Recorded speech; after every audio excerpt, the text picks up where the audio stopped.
Are we hot? I think we're hot. Okay, we're back here with our pick cart. We are ready to put the brake line system on it. So HEL has been kind enough to provide us with all the lines we need for the Wilwood parts that we have on there. It's just so clean and tidy. Like, they're not overly bulky and huge. The crimps are nice and small. The fittings are like beautiful stainless fittings. It's not cheap. You can really crank down on these things and get a nice, tight, good seal on it. No fear of it ever stripping at all. I just love how neat and tidy a good set of quality lines are, because nothing worse than having, you know, multiple adapters and fittings and just bulky looking. I hate bulky looking, but it's just so nice to have HEL provide us this clean looking line, the carbon fiber look, clean, small, really gonna be a nice install on this. Nice touch. And it has our branding on it. So we've already mounted up our master cylinder, a little handbrake jobby. We've got our beautiful, cute little calipers. Aren't these things adorable? And we've cut our own brake rotors, nice little offset hats.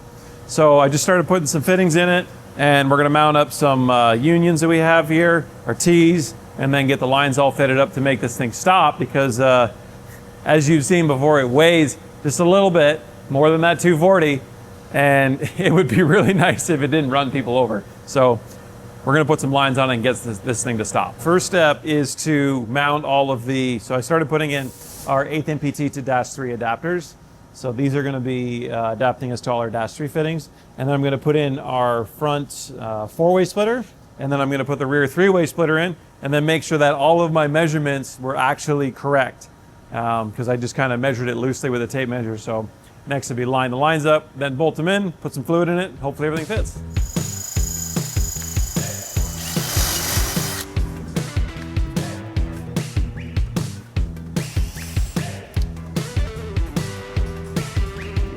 So just these really heavy tent plates.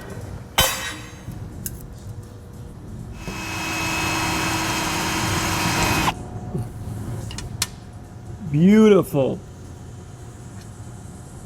Now that I'm covered in hot chips.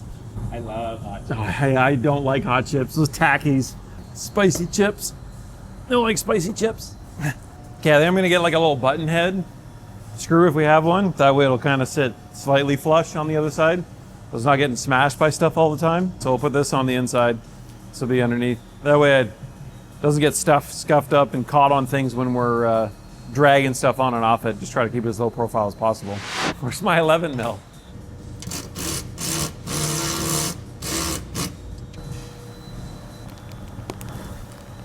Maybe like a chip bag where I can just go like this.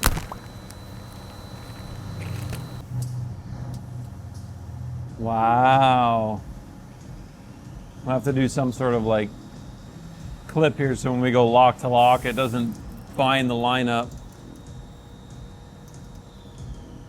You know, problems when your pick cart has like almost 90 degrees of wheel lock. Is that what we want it to do? I don't know. Where's my 11 mil jack? I never use this wrench. This is the one time we're using it. 11 mil? They don't, it's not common. See, it's not common because it's not an 11 mil. Well, Yeah, I don't know where that one is either, so we're settling with a 13. I think it's over there with the transmission. I'm gonna need to get it. I can't find it. I need, like, you know at the dentist office where they have those assistants where they just put all the tools away? I need one of those because there's like 15 cars on the go right now. It's not the 12, but I found the 14. Oh, 12's in the toolbox. Gosh. Every mechanic is understanding my struggle right now. put my lens caps on. That would help. Yeah, for sure. Well, underneath, the line's going to come up like this, so it's not going to be great if it's, you know, sitting along the bottom there. If we bottom the cart out, it's going to just obviously shear that off. I'm just drill a little hole in this plate, a little grommet, and the brake line through there. It's going to come down the side, and then I'm going to do the same in the back, because we have these like subframes, I guess you call them, but they're laser cut plates versus square tubes for the subframe. So we're just going to drill a hole here, and then some at the back to run the lines through the frame so it doesn't go under. There we go. That will run. Oh, it's perfect.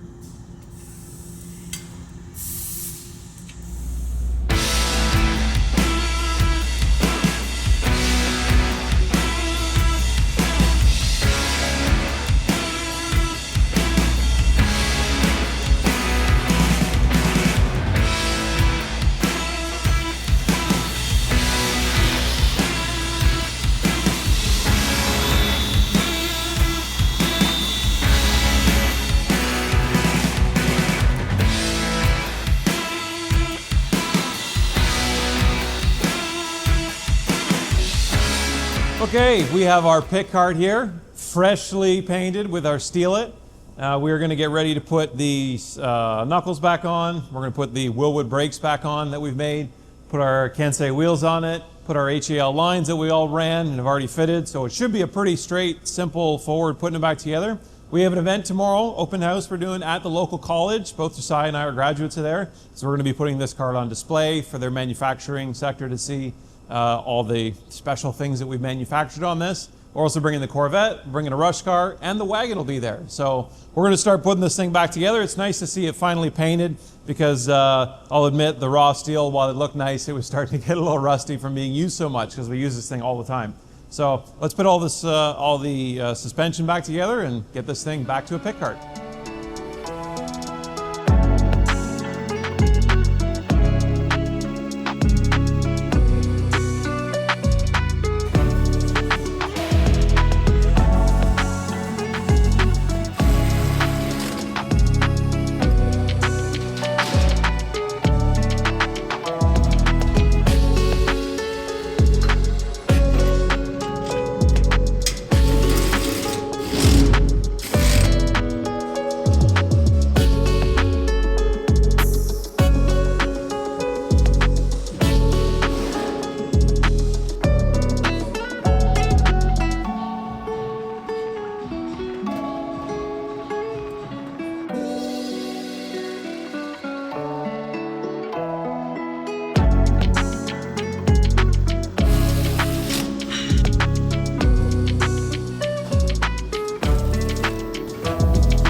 Settle down, Nelly. Whoa! How about those brakes? Wow. Wow. Holy.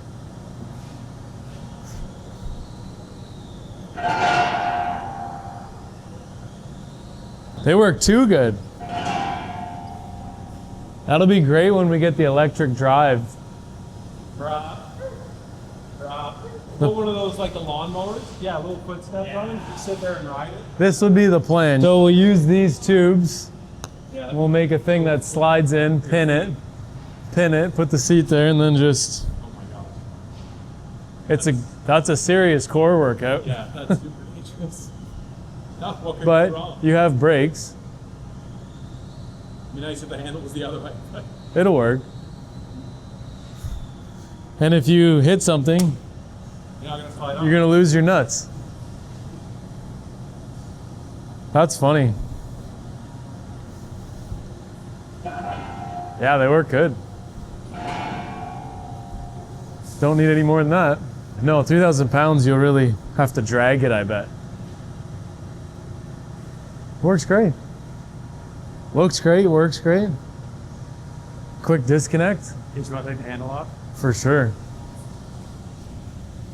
Wilwood dry brake, FDF/Hell brake lines. Clears the angle too. Oh yeah. Good clearance there. Clearance here. All right, now we gotta think of some saucy reel to just blow up, right, Jai?